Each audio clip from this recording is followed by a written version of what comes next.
Amahoro y'Imana, uyu ni umunsi w'184 muri uyu mwaka, ni indi ntambwe nshya Imana iduteje. Umwuka w'Imana avuganye natwe ikintu gikomeye,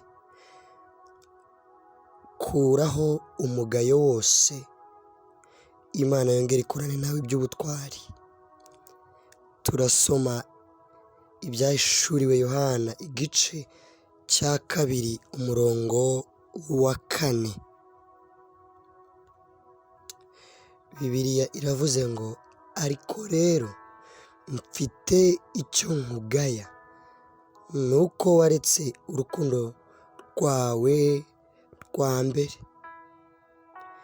Mwene data, ongera wegure urukundo, ongera ukunde bene so cyane, ongera ukunde abaturanyi, ongera ukunde abo mukorana, ukunda abavandimwe bawe, wirinde kuvuga nabi, utsinde umujinya n'uburakari, utsinde intege nke zose zifite aho zihuriye no gutakaza imbuto y'urukundo mu buzima bwawe, kandi Imana irakugirira neza.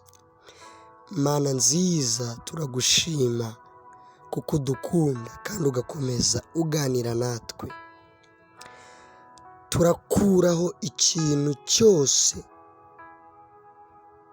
cyatubuzaga kugwiza imbaraga n'urukundo muri twe. Dore kwera imbuto z'urukundo, dukora imirimo y'urukundo, amagambo yacu aba ari mu rukundo, kandi urakoze ko wongeye kuduha kwera iyo mbuto, tugukiranukira, tugukorera mu minsi yose, mu izina rya Yesu Kristo, amen.